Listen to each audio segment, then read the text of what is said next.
दोस्तों, जब भी भारत की सबसे मजबूत और ताकतवर बाइक की बात होती है तो हमारे जहन में राजदूत बाइक का ख्याल जरूर आता है, क्योंकि एक समय ऐसा था जब ये बाइक भारत के नौजवानों के दिलों पर राज करती थी। यहाँ तक कि लोकप्रियता और बिक्री के मामले में इसने बुलेट को भी पीछे छोड़ दिया था। लेकिन फिर अचानक से ऐसा क्या हुआ कि ये बाइक लोगों के दिलों से उतरनी शुरू हो गई और धीरे धीरे सड़कों से गायब हो गई।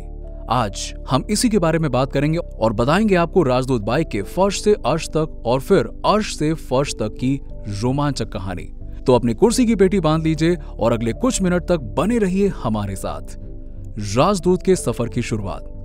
भारत में राजदूत की कहानी की शुरुआत हुई साल 1962 में, जब एस्कॉर्ट्स नाम की इंडियन कंपनी ने पोलैंड की सबसे पॉपुलर बाइक SHL M11 को थोड़ा मॉडिफाई करके भारत में राजदूत XLT नाम से लॉन्च किया और लोग इसे राजदूत 175 बुलाने लगे। उस वक्त देश में यजदी और रॉयल एनफील्ड जैसे भारी वजन वाली महंगी बाइक्स बिकती थी और देश में फास्ट बाइक का चलन थोड़ा कम था। इसी वजह से एस्कॉर्ट्स ने राजदूत 175 को एक फास्ट रेसिंग बाइक के रूप में लॉन्च किया और कंपनी का मानना था कि ये बाइक मार्केट में धमाल मचा देगी। लेकिन हुआ कुछ उल्टा ही। दरअसल इस नई बाइक को ग्राहकों का दिल जीतने में काफी स्ट्रगल करना पड़ा। हालांकि ये Indian bike two wheeler market में मौजूद दूसरी बाइक से ज्यादा स्टाइलिश, मजबूत, एडवांस और पावरफुल थी, लेकिन फिर भी ग्राहकों ने इसे खास रिस्पॉन्स नहीं दिया। ऋषि कपूर का जलवा।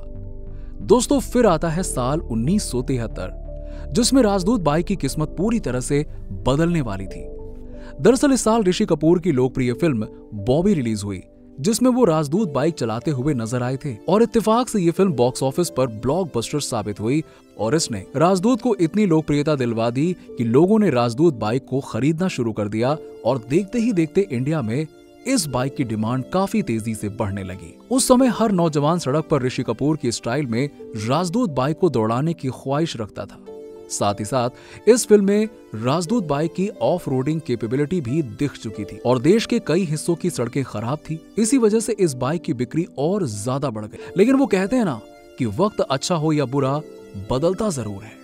ऐसा ही कुछ हुआ राजदूत के साथ। दरअसल लोकप्रिय होने के कुछ ही सालों में ग्राहकों को राजदूत बाइक पुरानी लगने लगी, क्योंकि उस वक्त देश में कई नई बाइक्स लॉन्च हो चुकी थीं और देखते ही देखते बाइक की सेल्स भी गिरने लगी। यहाँ तक कि 1983 आते आते तो इसकी सेल्स लगभग खत्म हो चुकी थी और कंपनी ने मजबूरी में उसी साल बाइक का प्रोडक्शन बंद कर दिया। बाजीगर की तरह वापसी। दरअसल कंपनी ये समझ चुकी थी कि राजदूत 175 को लोग ओल्ड फैशन बाइक की कैटेगरी में गिनने लगे हैं और अब उन्हें कुछ नया करने की जरूरत है। तो इस बार उन्होंने यामाहा कंपनी के साथ मिलकर नई राजदूत 350 बाइक को लॉन्च कर दिया। दरअसल ये विदेश में लोकप्रिय यामाहा बाइक RD 350 की लाइसेंस कॉपी थी, जिसे भारतीय सड़क और जरूरत के हिसाब से थोड़े बहुत बदलाव करके लॉन्च किया गया। 350 सीसी के दमदार इंजन और नई लुक वाली इस बाइक का सीधा मुकाबला बुलेट से था और शुरुआती दिनों में ही इसने हर तरह से बुलेट को पछाड़ना शुरू कर दिया। बुलेट को कैसे पछाड़ा? दरअसल राजदूत बाइक वजन में बुलेट से हल्की थी और पावर एंड ड्यूरेबिलिटी के मामले में बुलेट से काफी आगे थी। साथ ही इस बाइक की माइलेज और फीचर्स भी कमाल के थे। जी हाँ, 6 स्पीड गियर बॉक्स वाली ये बाइक सिर्फ 7 सेकंड्स में ही 0 से 100 किलोमीटर की रफ्तार पकड़ लेती थी। वहीं इसकी top speed 150 kilometre per hour हुआ करती थी और अपनी इसी खासियत की वजह से ये बाइक लॉन्च होते ही युवाओं की पहली पसंद बनने लगी। राजदूत के लिए सरकार की दीवानगी। दोस्तों, शहर की पक्की सड़कें हों या फिर गांव के ऊबड़ खाबड़ वाले रास्ते, राजदूत बाइक हर कंडीशन में मक्खन की तरह चलती थी।